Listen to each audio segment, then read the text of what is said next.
What's going on, YouTube? It's Rolling Knox Hill, and we are back with our reaction series. So today, man, it is the greatest day on planet Earth because we are back with Metal Mondays. It is time to dive into the dark and twisted world of Slipknot. We return with Corey Taylor. This right here is none other than The Devil and I. One.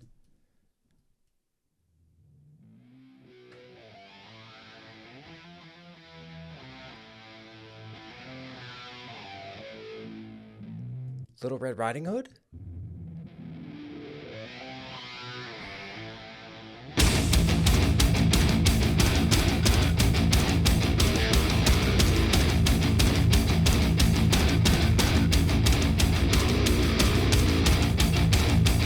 Wow. It's like the Stephen Hawking of death coming at you, riding down the hallway. And I love, obviously, Voodoo Pincushion Keyboard Man. I mean, that's so much fun. Who doesn't want to just shove a bunch of needles into their eyes? I do that all the time. Acupuncture is fun.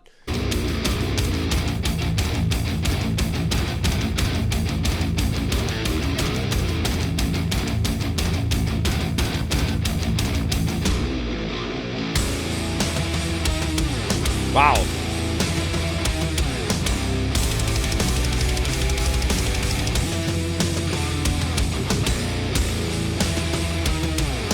Man, this is raw.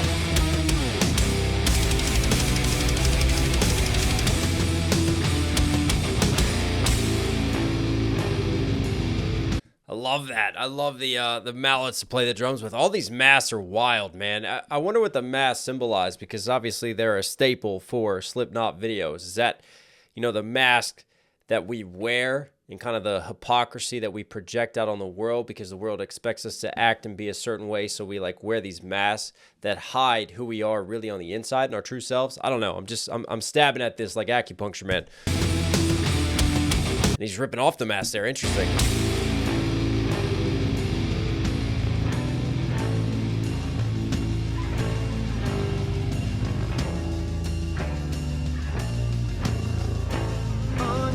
These chains, my friend, I'll show you the rage I've hidden. Oh. Perish the sacrament. Did he just say perish the sacrament, not cherish the sacrament? Perish the Yeah, I heard the P there. Wow, undo these chains, my friend. That does not sound like menacing at all. Well, I show you the rage inside, and to me that red can represent like anger and blood and the rage within the red hoods. But what are the chains? What is holding us down? Interesting.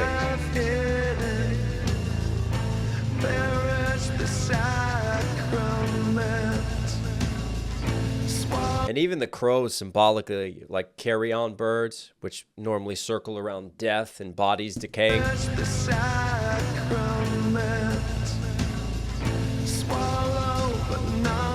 Forgiven. You and I can't decide. Hang on. Perish the sacrament, right? So let it die. Swallow, but can't be forgiven. Which is ironic with the sacrament, because you think like Holy Communion and taking the Eucharist and breaking the bread representing the body of Christ. And that is a symbol of forgiveness. So I wonder if this is a little bit of sort of shots fired at religion here in this sense, because we're flipping that understanding on its head. We're not being forgiven. We need to break free of these chains, whether it's the change of religion and mortal boundaries that hold us down. You and I can't decide which of us was taken for granted. Make amends. Some of us are destined to be outlived. Step inside, see the devil and I. Wow.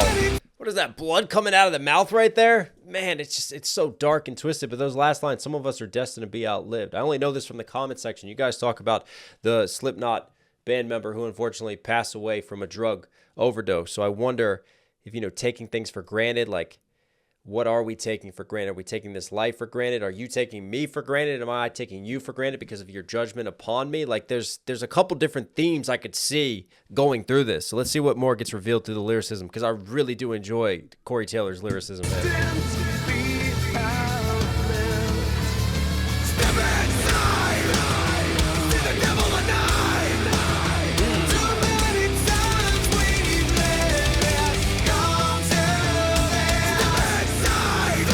Wow.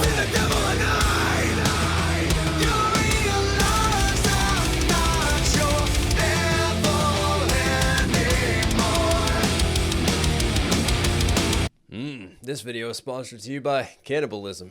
Why roast it? Just have it raw and wriggly.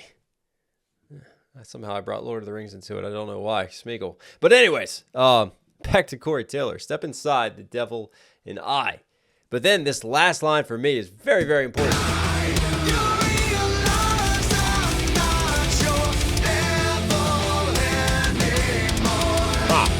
You realize I'm not your devil anymore.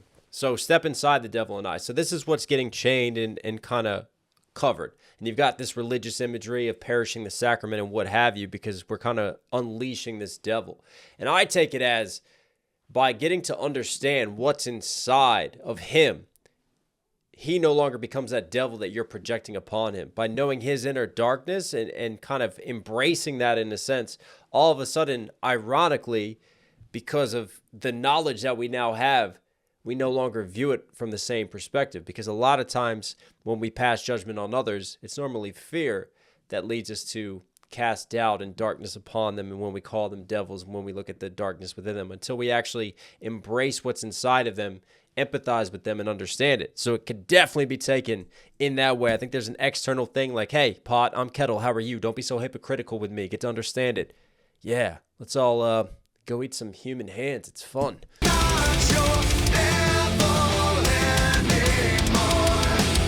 Wow. Oh. Can't get that on the dollar menu.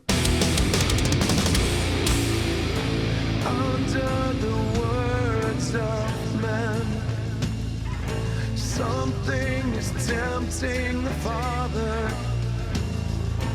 A lot of religious lines, man. Something is tempting the Father. I take that as like a capital F, like the Father up in heaven. Don't tempt him and be a devil and break all these rules and tempt him to send you down there. Something is tempting the Father.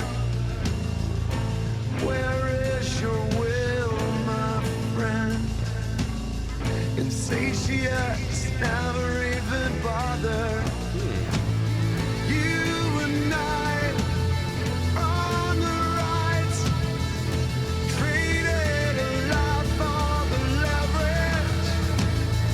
You and I, wrong or right, insatiates never bother. They don't mind crossing the line and sinning in this case. And again, I think there's this play on like you want to cast stones upon my house and call me the sinner and not even bother.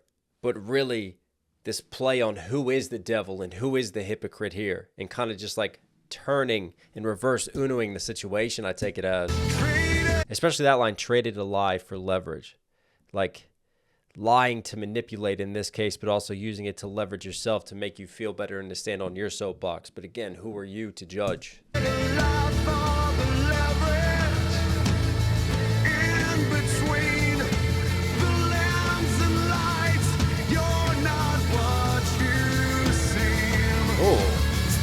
In between the lens and light, you are not what you seem. The lens with which we view life, or like literally like lenses like in our eyes, is like we process the light and the imagery. But in between that, in between what we see, you are not what you seem. And I take that as, don't judge a book by its cover. Not everything is what it appears on the outside. Hence what we've been talking about, this sort of theme of hypocrisy throughout. You're not what you seem. Step inside. See the devil and I. Oh, wow.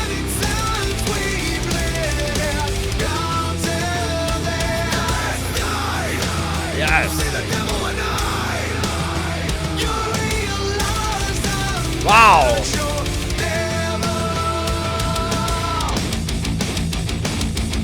Oh, wow. violence is fun. Your station is abandoned. Fooled you 'cause I know what you've done. Sensation, deprivation. Should have burned when you turned on everyone.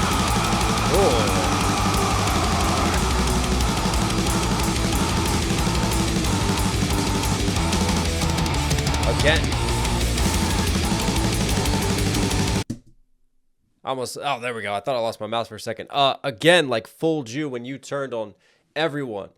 There's this hypocrisy going on, still continued and carried forward with it. And I just had another thought with the devil and I, and then once you get to know me and I unleash the change, it could be like confronting yourself. It could be introspective as well, not just like external projected on others. It could be like accepting who you are in the darkness within and dealing with that.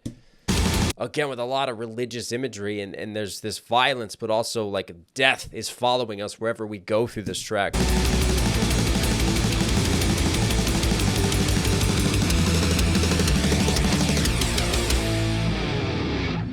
So step inside.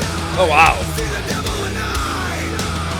Too many times we've let it come tell them. Step inside. See the devil and I know you find your answers in the end. Step inside. See the devil and you realize I'm not your devil.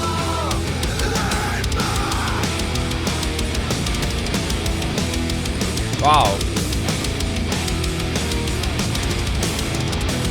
So step inside. Step inside. See the devil and see the devil and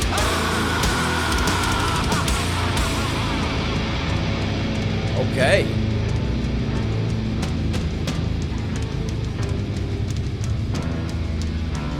He just went bang bang.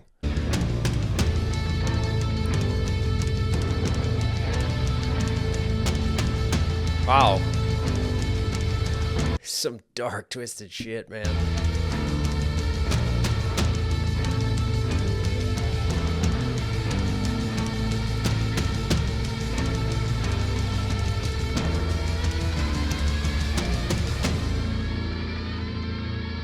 Well, that's a way to go. I can't decide if I'm going to burn myself alive or hang myself, so I'm just going to opt in both, all of the above. Man, that was twisted. I wonder if I'm going to get away with like putting this video out there. You know what though?